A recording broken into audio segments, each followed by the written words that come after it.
Hello everyone, नमस्कार। मैं राजा स्वागत करता हूँ आपका आपके अपने चैनल स्टडी पॉइंट में। आज हम लोग प्राइम मिनिस्टर मतलब प्रधानमंत्री पढ़ने वाले हैं, तो आइए स्टार्ट करते हैं।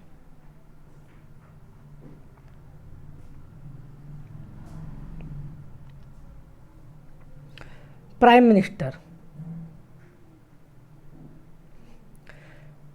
संविधान द्वारा प्रदत्त सरकार की संसदीय व्यवस्था में राष्ट्रपति केवल नाम मात्र का कार्यकारी प्रमुख होता है, मतलब कि नाम मात्र का एग्जीक्यूटिव होता है। इतना क्लियर है। और राष्ट्र इसी के लिए एक वर्ड इस्तेमाल करता है, वो कौन सा?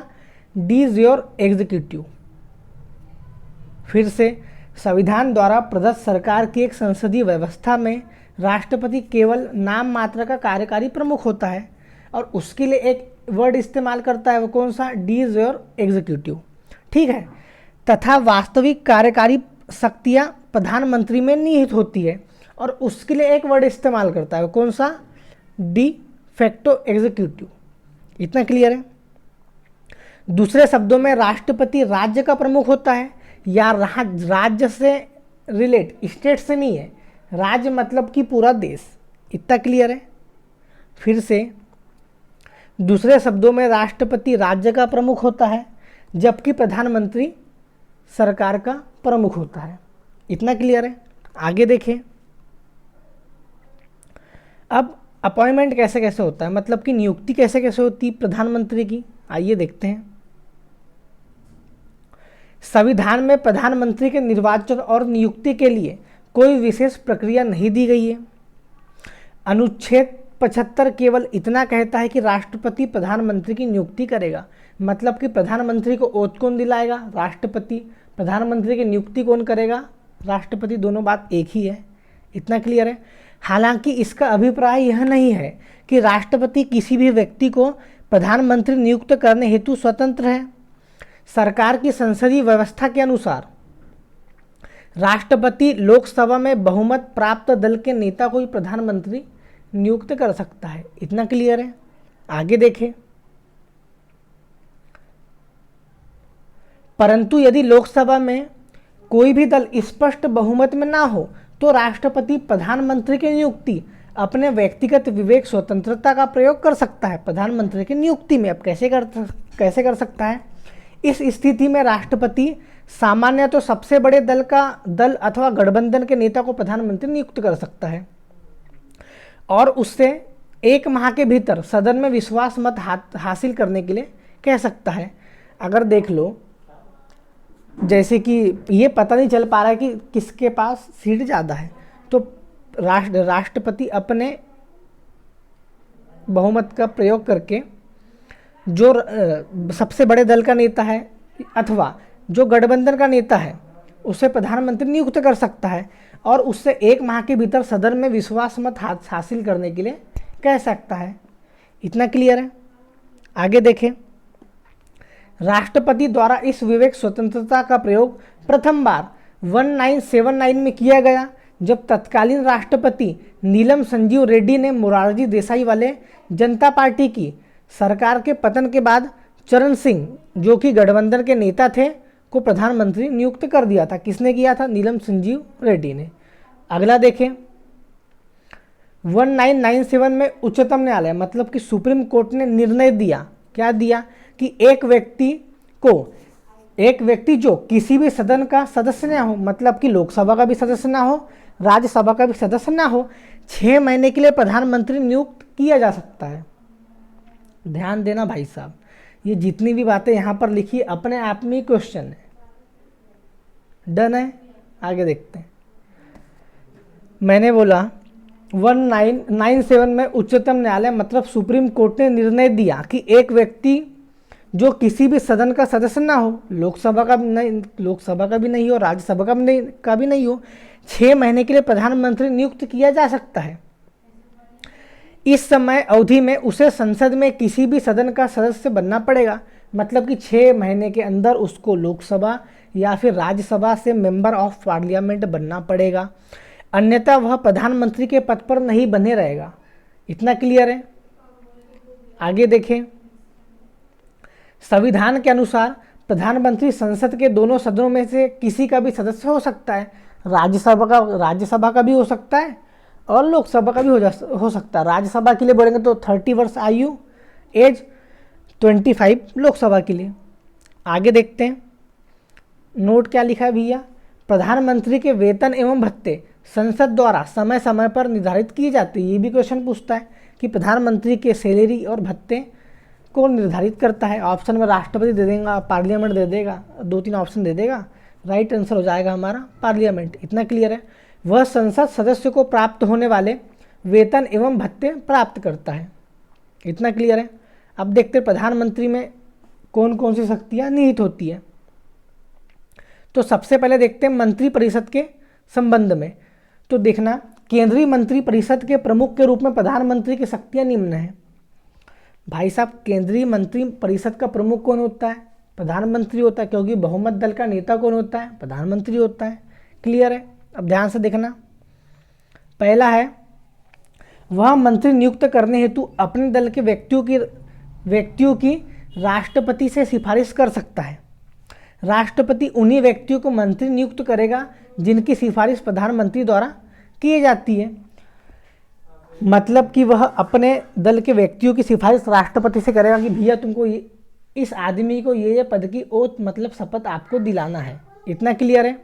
अगला देखते हैं, दूसरा देखना, सेकंड है वह मंत्रियों की विभिन्न मंत्रालय आवंटित करता है। मतलब अलग अलग मंत्री को विभिन्न विभिन्न मंत्रालय बांटेगा। दूसरा, और उनमें फेरबदल कर सकता है। इतना क्लियर है।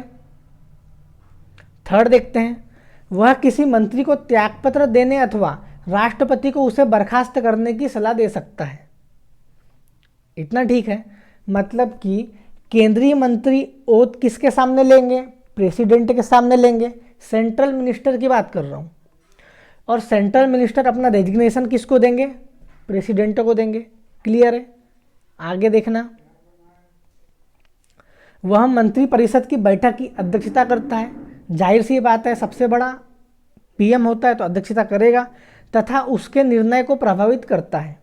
जो भी निर्णय लिया गया हो, अगर सहमत है तो ठीक है, असहमत है तो कोई दिक्कत नहीं, अपने बताएगा। अगला देखें, वह सभी मंत्रियों की गतिविधियों को निर्देशित करता है और उनमें समन्वय रखता है। ये भी ठीक है। अगला देखें, वह पद से त्यागपत्र देकर मंत्रिमंडल को बर्खास्त कर सकता है। It's very very important. भाई साहब, अगर प्रधानमंत्री ने पद से इस्तीफा दे दिया तो सारे का सारा मंत्रिमंडल हो जाएगा क्या? बर्खास्त। अगला देखें, देखना, क्योंकि प्रधानमंत्री मंत्रिपरिषद का प्रमुख होता है। क्लियर है। जब प्रधानमंत्री त्यागपत्र देता है अथवा उसकी मृत्यु हो जाती है तो अन्य मंत्री कोई भी कार्य नहीं कर सकते। अन्य शब्दों में, प्रधानमंत्री की नियुक्ति अथवा त्यागपत्र देने से मंत्रिपरिषद स्वयं ही विघटित हो जाती है, मतलब कि डिसॉल्व हो जाती है और एक शून्यता उत्पन्न हो जाती है। दूसरी ओर, किसी अन्य मंत्री की मृत्यु या त्यागपत्र पर केवल रिक्तता उत्पन्न होती, मतलब कि वो सीट, कोई भी मंत्री अगर मर गया है या फिर उसने त्यागपत्र दे दिया है तो उसकी सीट खाली हो जाएंगी, उसकी जगह दूसरा मंत्री आके बैठ जाएगा। क्लियर है। लेकिन अगर प्रधानमंत्री की मृत्यु हो गई या उसने त्यागपत्र दे दिया तो सारी की सारी मंत्रिमंडल विघटित हो जाएंगी, जिसे भरने के लिए प्रधानमंत्री स्वतंत्र होता है। सेंट्रल मिनिस्टर की बात कर रहे हैं। अगला देखें, अब राष्ट्रपति के संबंध में देखें। अभी तक तो मंत्रिपरिषद के संबंध में देखें। वह राष्ट्रपति को विभिन्न अधिकारियों जैसे भारत का महान नियंत्रक एवं महालेखा परीक्षक, मतलब कि control and auditor general, article number 148, Bharat का महान्यायवादी, मतलब कि attorney general of India, article number 76। ठीक है। संघ लोक सेवा आयोग के अध्यक्ष, मतलब यूपीएससी के अध्यक्ष एवं सदस्य, चुनाव आयुक्त, वित्त आयोग के अध्यक्ष एवं सदस्य एवं अन्य की नियुक्ति के संबंध में परामर्श देता है। किसको देता है? राष्ट्रपति को देता है कि भाई साहब इस आदमी को आप ओथ दिला दो। क्लियर है। ये सारे के सारे अपने आप में ही क्वेश्चन है। अगला देखें, अब देखते हैं पार्लियामेंट के संबंध में। प्रधानमंत्री निचले सदन का नेता होता है, मतलब कि लोकसभा का नेता होता है, राज्यसभा का भी होता है, लेकिन ज़्यादा से ज़्यादा लोकसभा से ही बनते हैं। इस संबंध में वह निम्नलिखित शक्तियों का उपयोग करता है। कौन कौन सी है? वह राष्ट्रपति को संसद का सत्र आहूत करने एवं सत्रावसान करने संबंधी परामर्श देता है। मतलब कि जो संसद का सत्र होता है वो आहूत करने और सत्रावसान करने हेतु संबंधी परामर्श देता है। अगला देखें, वह किसी भी समय लोकसभा विघटित करने की सिफारिश राष्ट्रपति से कर सकता है। जैसे कि लोकसभा कार्यकाल 5 साल पूरा हो गया तो जाएगा, अपना इस्तीफा देगा और लोकसभा हो जाएंगे विघटित। इतना क्लियर है। अब अन्य शक्ति एवं कार्य क्या है इनके? वह योजना आयोग, अब नीति आयोग, राष्ट्रीय विकास परिषद, राष्ट्रीय एकता परिषद, अंतर्राज्यीय परिषद और राष्ट्रीय जल संसाधन परिषद का अध्यक्ष होता है। ये भी क्वेश्चन आता है भाई साहब। राष्ट्रीय विकास परिषद, नीति आयोग तो सबको पता ही रहता है। राष्ट्रीय एकता परिषद, अंतर्राज्यीय परिषद और राष्ट्रीय जल संसाधन परिषद का अध्यक्ष कौन होता है? ऑप्शन में दे देगा प्राइम मिनिस्टर, प्रेसिडेंट, और हम लोग फंस जाते हैं किसमें? प्रेसिडेंट और प्राइम मिनिस्टर में। ठीक है। दूसरा देखना, वह केंद्र सरकार का प्रमुख प्रवक्ता होता है। जाहिर सी बात है, वह आपातकाल के दौरान राजनीतिक स्तर पर आपदा प्रबंधन का प्रयोग करता है। लेकिन आपातकाल की घोषणा कौन करता है? राष्ट्रपति करता है। अगला देखें, वह सत्ताधारी दल का नेता होता है। जाहिर सी बात है, बहुमत जिसके पास होगा वो सत्ताधारी दल का नेता होगा। अब देखते हैं राष्ट्रपति के संबंध में आर्टिकल। देखना, अनुच्छेद 74 की बात करूं तो राष्ट्रपति की सहायता एवं सलाह लेने के लिए एक मंत्रिपरिषद होगी। मतलब कि राष्ट्रपति को सलाह एवं सहायता करने के लिए एक मंत्रिपरिषद होगी जिसका प्रमुख प्रधानमंत्री होगा, क्योंकि मंत्रिपरिषद का प्रमुख कौन होता है? प्राइम मिनिस्टर होता है। क्लियर है। राष्ट्रपति इनकी सलाह के अनुसार कार्य करेगा। हालांकि राष्ट्रपति मंत्रिमंडल से उनकी सलाह पर पुनर्विचार करने के लिए कह सकता है। जैसे कि मंत्रिपरिषद ने कुछ सजेस्ट किया, राष्ट्रपति ने एक बार मंत्रिपरिषद को बोला कि भाई इसमें आप सोच विचार करो।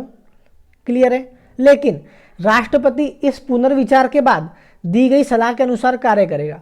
अब मंत्रिपरिषद की मर्जी है वो काम को माने राष्ट्रपति के या फिर ना माने, और फिर से राष्ट्रपति को कहेंगी तो राष्ट्रपति को करना ही पड़ेगा। क्लियर है। आगे देखें, आर्टिकल नंबर 75 में क्या है भैया? प्रधानमंत्री की नियुक्ति राष्ट्रपति करेगा और प्रधानमंत्री की सलाह पर अन्य मंत्रियों की नियुक्ति करेगा।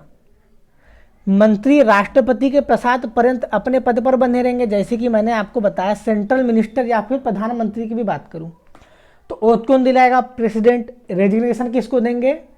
प्रेसिडेंट को ही देंगे। अब ध्यान देना, मंत्रिपरिषद लोकसभा के प्रति सामूहिक रूप से उत्तरदायी होगी। मंत्रिपरिषद की बात किया है इसलिए लोकसभा आ गया है।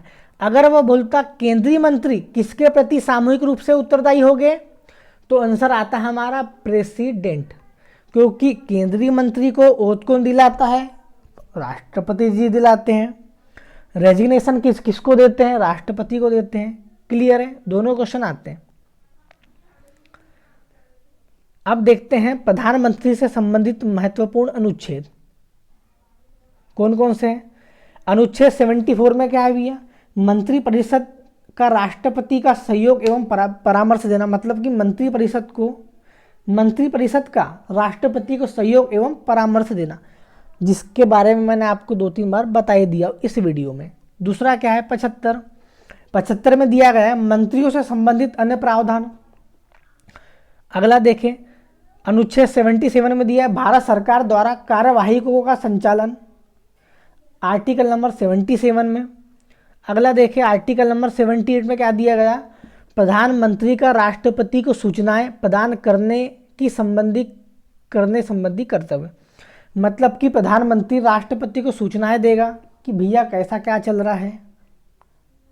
इतना क्लियर है। तो ये भाई साहब हो गया हमारा प्राइम मिनिस्टर एंड। अगर आपने अच्छे से वीडियो देखा होगा तो आप लोगों से क्वेश्चन बनेंगे, अच्छे से नहीं देखा होगा तो क्वेश्चन नहीं बनेंगे। डन है? क्लियर है? क्योंकि आप लोगों को वही चीज़ें पढ़ना है जो कि आप लोगों को पता है। मिलते हैं अगले वीडियो में, बाय।